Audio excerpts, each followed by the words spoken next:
Doorbell placement and mounting is easy if you follow these tips. The ideal installation height is about chest height, 5.2 feet or 1.6 meters from the ground. Use the mounting bracket as a template to mark the location of the fasteners.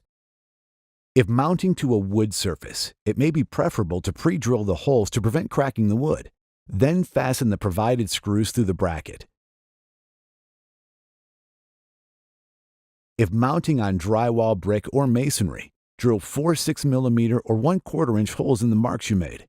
Then tap the included wall anchors into place.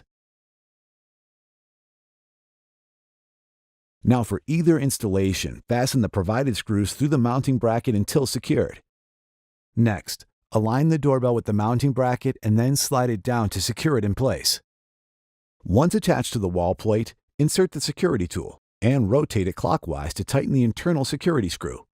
To detach the smart doorbell for charging, insert the tool and turn it counterclockwise, and then lift up on the doorbell. For more information regarding a hardwired installation, please visit support.swann.com.